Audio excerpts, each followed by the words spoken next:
at home. Right. Trying to force game number 3. So far, unless we witness a comeback for Batangas, but if Zamboanga finishes Batangas strong and then Rizal comes up with the home victory, that means all 4 teams will go back once again in Batangas next week for a game 3. BC. For their scoring, Batangas has not scored more than 16 in this ball game. Well, I thought they had 17 in the third quarter. Oh, 16 na. Yeah, from my math. But the problem was, that's a decent number. But they allowed 28 points. Sa parte nitong Zamboanga, gotta credit JP Kawilan. Had a huge third quarter. 8 points in that quarter, has 11 in the game. 17 points ang hinahabol ng Batangas. They've looked out of sorts in this ball game. Except for this guy right here, Josh Toralba, who has really carried the fight for them. Kay Esed Ablaza ang bola. The hero in game 1. Mark Cruz puts the ball on the deck. It's almost a similar way of turning the ball over if you're Batangas. That dribble and then natatapikan sila off the dribble. Well, Levy Hernandez is back, so I was about to say, because in the last possession of Batangas, he got frustrated for not getting the ball. He thought he had a good position inside, sailing behind yung depensa ni Capopres, pero mukhang hindi siya nakita ron ni Cruz. Ablaza, a little gun shy there. He had a shot from beyond the arc. Set. Layup is doesn't work. Rebound. Nakuha ni Ablaza. The foul given up. I thought Zamboanga had possession already. Sa sitwasyon na yun. Abdul Sawat, mabilis lang yung pahinga. Balik agad para kay Reg Gabat.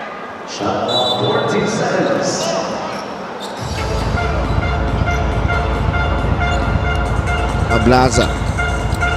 Bigay kay CJ Isit. CJ. The set. There's a foul and he will get continuation. So I think the whistle happened as he picked the ball up right here. Yeah, that's continuation.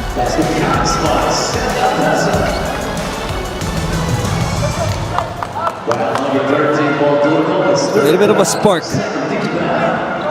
to start the quarter para sa Zamboanga. Kailangan marami-rami yung ganyan nila. Oo. Ablaza, only 4 points and 4 rebounds so far. Already here in the fourth quarter. And gets it to drop the free throw. Back to 14 ang lamang. Batangas' free throw shooting improving up to 60% now. Well, ito 1-2-1-1 after a free throw. Pressure nitong Batangas, and a half-court trap pang kasama. Opens up Kawilan. Nakuha ni Toralba ang rebound. Abdul holding on to his ankle. He got tangled up with CJ Isit on the rebound. Yung kanilang mga balikat, the right shoulder nitong si Abdul Sawat, pero yung paglanding niya, he's holding on to his left ankle. Ang bigat na sitwasyon dito ni Abdul. Tingnan natin kung nangyari dito. Ito, taas nito malo ni Isit. Ball ends up in the hands of Toralba. Yeah. Hindi siya, the weight of Isit was behind him. And nag-fold ang kanyang left. Now that's a huge blow. And for sure, we will get an update in a bit on the situation of Abdul. That's a huge blow. I'm not even thinking of the next game. That's a huge blow with a 14-point lead. 13, make that 13. And losing one of your, I would say, go-to players. A much better season for Abdul Sawa. That's their most athletic player. That's their, I think he's their main playmaker as well, shot creator. Yeah. Hindi ba si Regs Gabat ang more athletic? Athletic din yung Gabat. Athletic din yung Gabat, but I go for Abdul. Capobres. And that's a foul on JP Cawilan. Capobres, I thought he had Chino Mosqueda wide open on the drive. 3 more seconds remaining, enough for a pass and a shot. And here's the problem here if you're Zamboanga. When it gets a little bit, the game gets a little bit slower. And right there. Medyo stop-start ng game.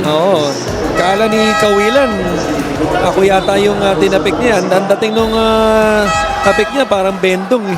May buhok naman tong si Blaza. Grabe ka naman. Marami siguro hindi nakaka-relate kasi mga panahon natin yun eh. So lalo na yung mga bagong generation eh. Roblox na yung alam nila ngayon.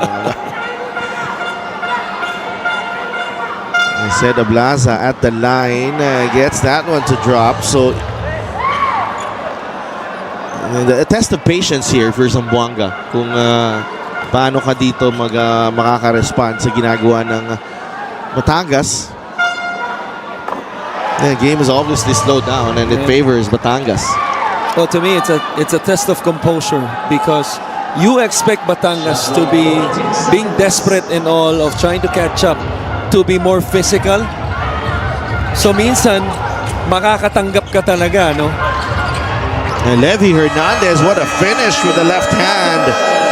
Right down the middle, Levy Hernandez, and look what it does to the Tanduay Rum Masters right here.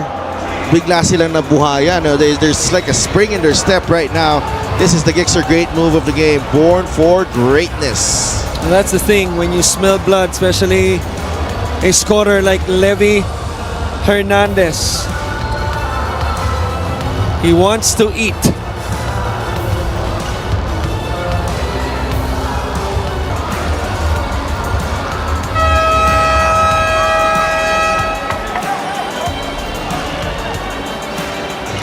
Levy Hernandez and Mark Cruz finishing with a combined 27 points, with Levy accounting for 15.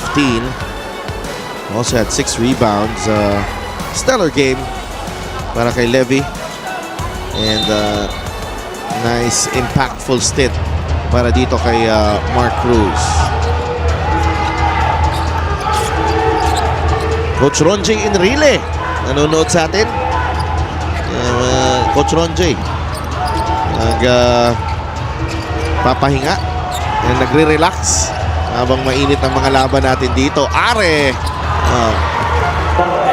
That's a crucial basket para sa Zamboanga, and it's back to an 11-point lead, and that's the output as well of Paeng Are, up to 11 points. Isit to Cruz, the extra pass. Ablaza, layup miss. Rebound ni Cawilan. A foul given up by CJ Isit on Chino Mosqueda. Looks to be a good foul, yeah. Pang-una pa lang ng Batangas yan sa quarter na ito to stop the potential fast break. 6.5 minutes remaining in this ball game. 11-point lead. And no lead is safe here in the playoffs.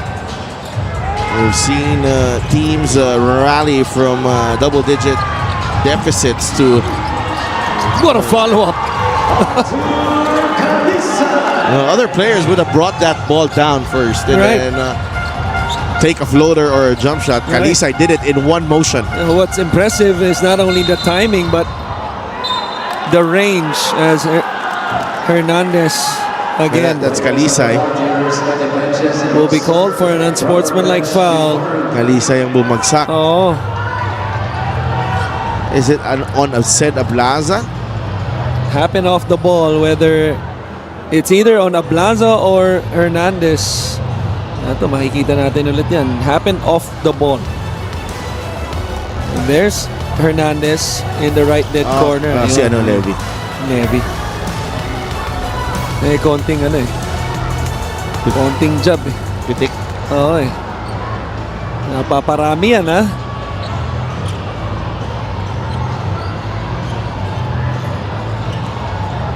No, for Zamboanga, you always expect this. This should be an unsportsmanlike. Talagang mabigat itong laban na to eh. So, I'm just waiting for the announcement here.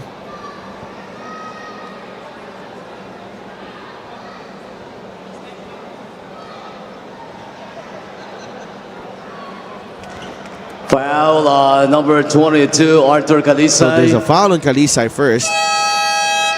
Arthur Kalisay, 5 that's it, he's fouls. A sportsmanlike foul on number 22, Levy Hernandez, for excessive hard contact. That's their best wing defender. Fouling out of the game. Pero Arthur Kalisay. may unsportsmanlike foul na tawag kay Levy Hernandez. So balik si Reg Gabat. And he'll shoot 2 free throws. And ball possession as well for Zamboanga. Pero may technical muna. And Levy Hernandez. 2 free throws for the penalty situation.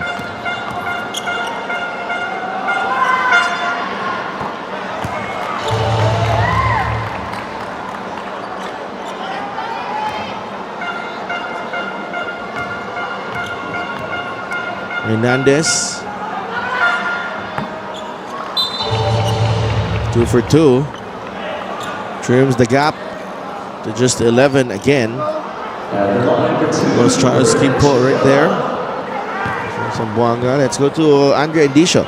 Although they weren't able to bag game 1, it was only Reg Gabat who scored in double digits in their previous game. Kwento niya sa akin, matagal na raw naman siyang sinabihan to be more of a scorer. Looking back in college, he said he got used to being a role player. So here in Zamboanga, yung switch to becoming a scorer was quite heavy for him at first. Before the playoffs started, may games pa nga raw siya na he wasn't able to contribute a single point. The pressure got into him, but now he knows his responsibility. Kita naman daw niya, this is the time that the team needs him the most. Meanwhile, an update from Abdul. He feels a little bit of numbness and pain, but he can walk and says he will be back and can still play. So, Coach Chris?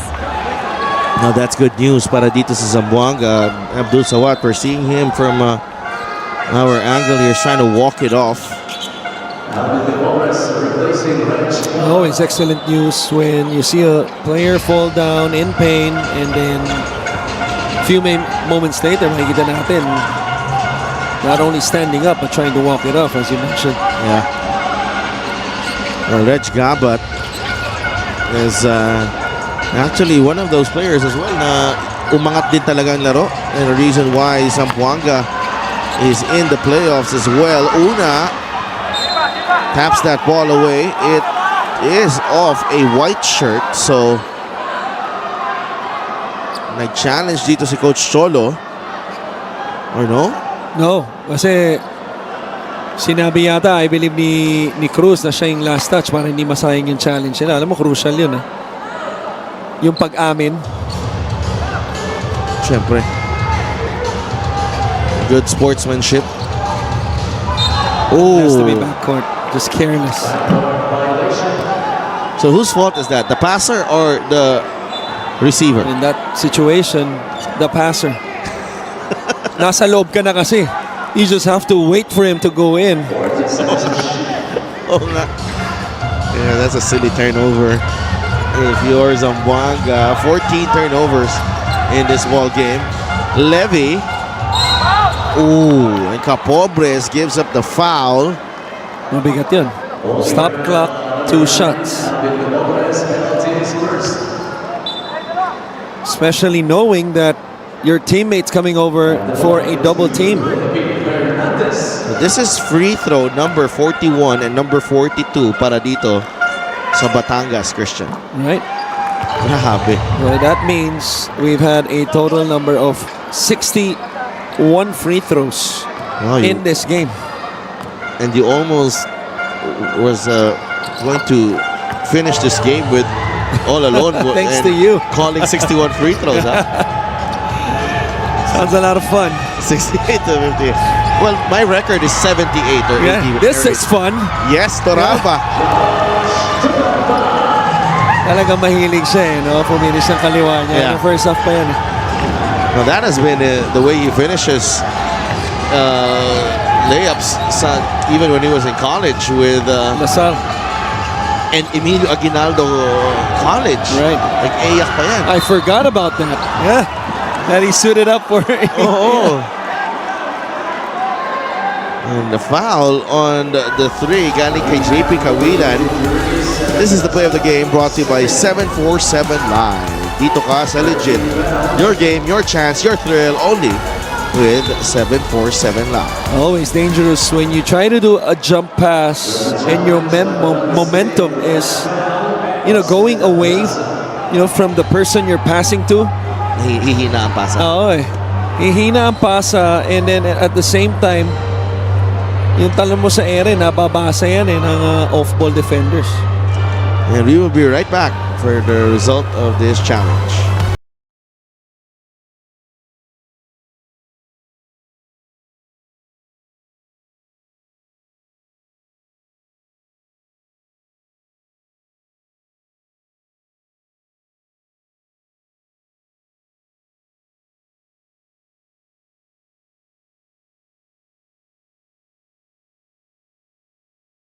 Successful challenge for Coach Cholo Villanueva.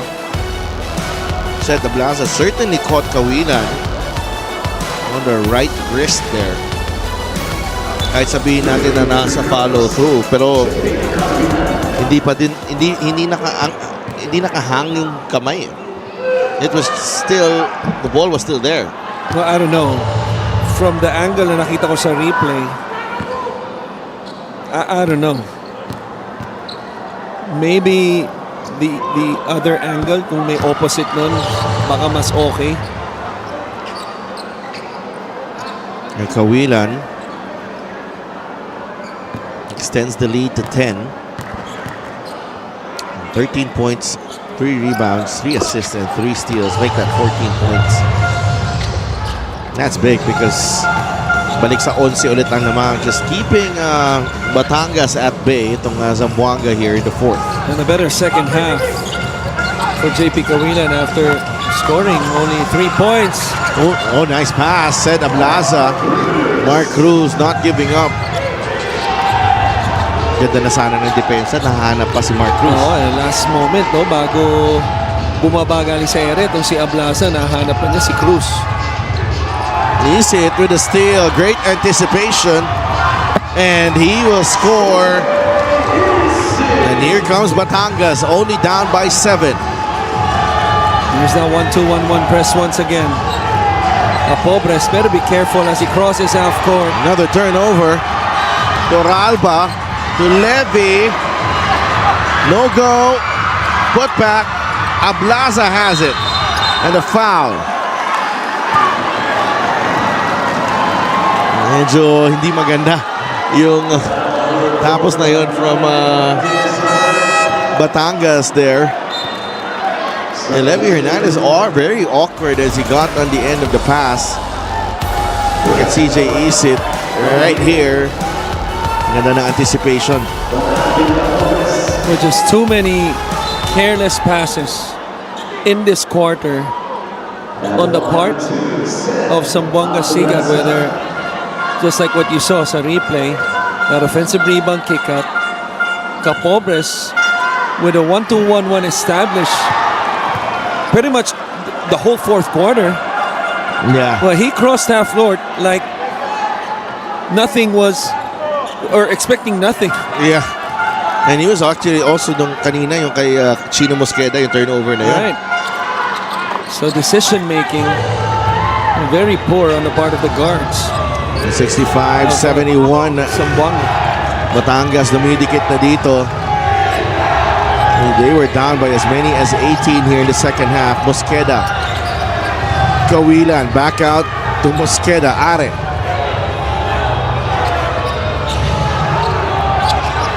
Paeng. Bigay kay JP. He launches the three. Masyado malakas. Isit. Ahead to Levy. I'm not sure what happened there with Levy Hernandez. Nasa kanya na yung bola. And with the way this ball game has been developing, yun yung mga gusto mo talagang iwasan eh.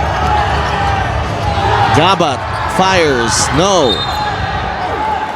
Last touch ni CJ Isit. Ang bola mananatili dito sa Zamboanga. 3.2 on their shot clock. 3 minutes and 3 seconds remaining in game number 2. Usap muna ang Zamboanga. We'll be right back. Our Mpbl bosses here in attendance as we are 3 minutes from the end of game number 2 ng inyong Mpbl South Division quarterfinals. Sino Tupas, Christian Luanzon, and Andre Indicio kasama niya dito. Inside to Una, I thought he got grabbed there pero walang tawag. Batangas only 3 team fouls. Zamboanga already over the limit.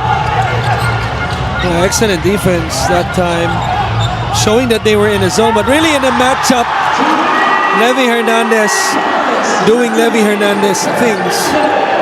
You know, post up, face up jumper, nothing but net. Only down to 3 ang lamang dito. Kawila trying to answer. No. Ablaza taps it to Levy Hernandez. Josh Toralba. Bigay kay Isit. Cruz with the pick. CJ. Baba kay Sed. Blocked by Una. Sed. 3-second violation. Kanina pa. But Levy was asking for the basketball on the right side. Coach Cholo was calling for it as soon as tumawid yung bola sa half court. But then again, the ball screen action up top and CJ Isit passed the ball underneath kay Ablaza. Ganda ng palpal doon ng depensa nitong Zamboanga. Are from deep. Not a good shot. Kawila taps it to Levy Hernandez. Final 2 minutes of game 2. Can Batangas complete the sweep here? That's a hold on Reg Gabat. Isit will go to the free throw line. It's been the story really of the fourth quarter. Zamboanga getting into the penalty early, even late in the third, as I remember. Pinag-usapan natin yan, no? Nung lamang, biggest lead nitong Zamboanga, 18. Yeah. And then some casual silly fouls. Turnovers even. Even turnovers. You look at the free throw story, a total of 66 attempts. Free throw number 65 by CJ. 67. 67 rather. He misses though.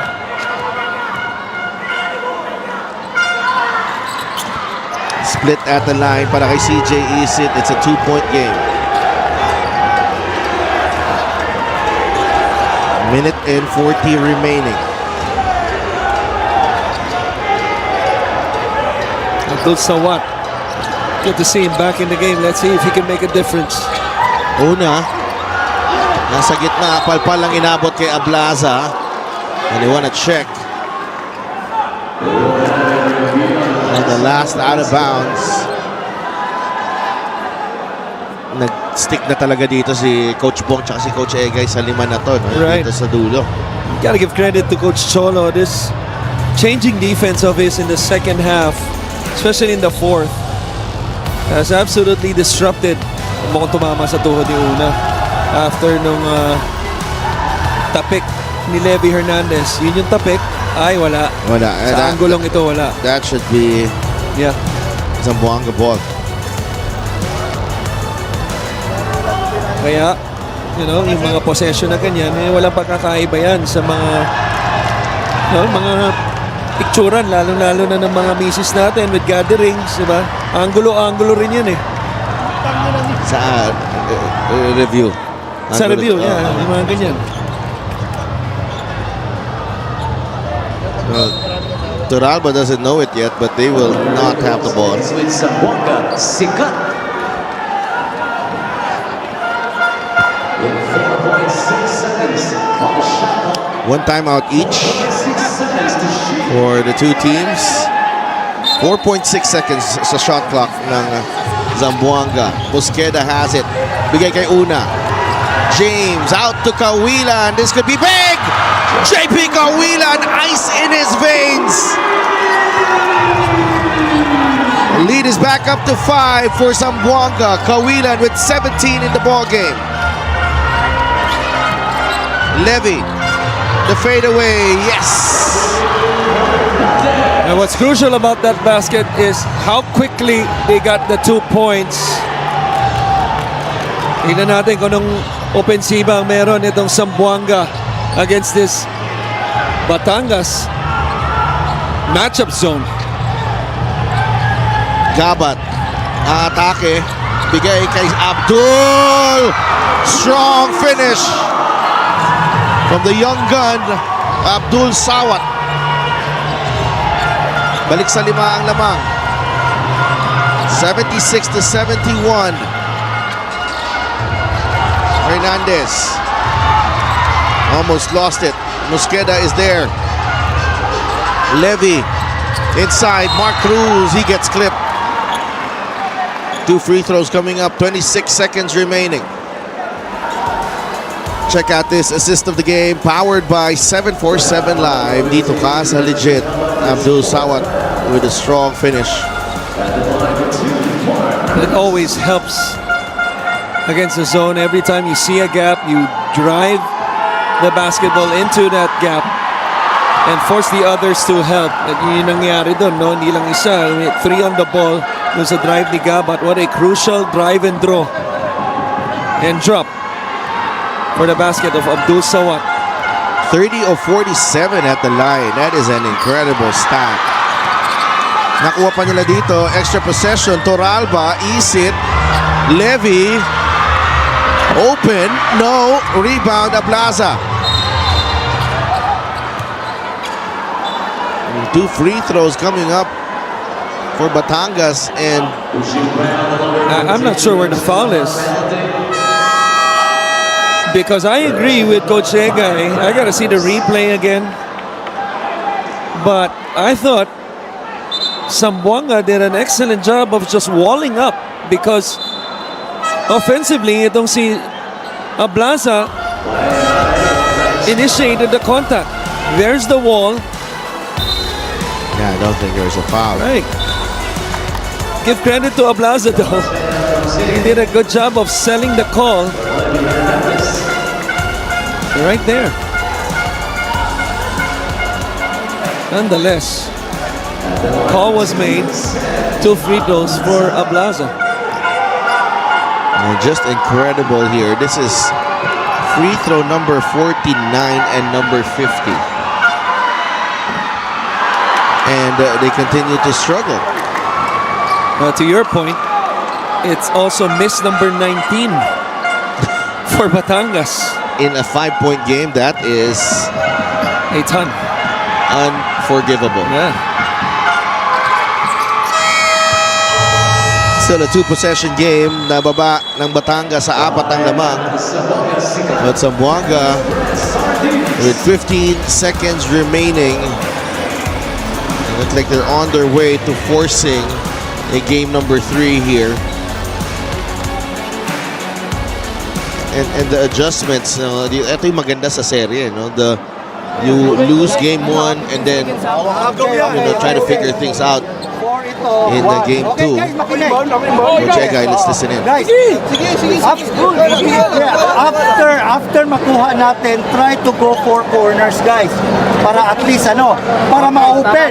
Pero pag nakita ninyo, lusutan pa rin ninyo para kick out agad. Huwag kayong magtagal. Okay? Pero kung bakante, jump pass, punta tayo. Okay. Okay, tingnan muna natin. First na lalabas. Okay. Pangalawa. Okay. Pick tayo, lalabas ka doon. Move ka doon. Hey. Abdul. Hey, salubungin nyo.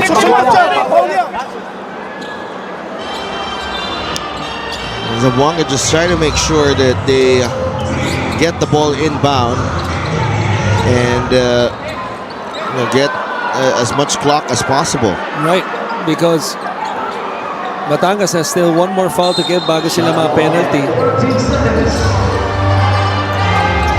Abdul, nakuha ni Chino Mosqueda, and a lot of time burned there.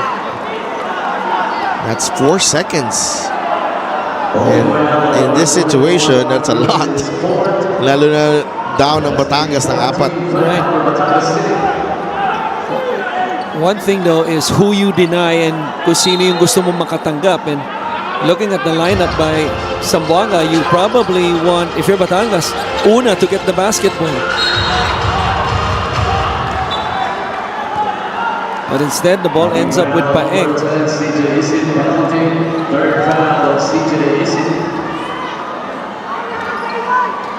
And the line for 2, Paeng Are.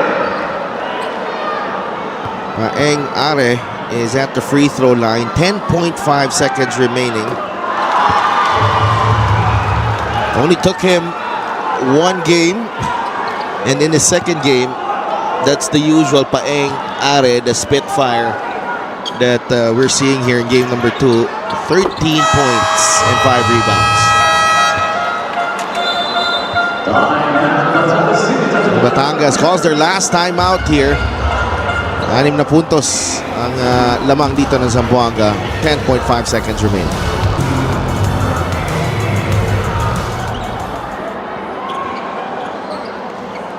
Six-point lead for Zamboanga. No more timeouts for both teams. Batangas 72 on the scoreboard, but they had 50 free throws in this ball game. And they missed 19. And out of the 50 free throws, Torralba, which was open, I thought, on that curl. That won't go. Yeah, that's it. And I was about to say Torralba and Hernandez, 22 out of the 50 free throws, 22 attempts. So halos kalahati, no? Doon sa dalawang yun. Yeah, and to see Levi Hernandez, 7 of 11. Si Josh Torralba, 8 of 11. Not bad, but a lot of still, mabigat pa rin. Dami mong mintis sa free throw line.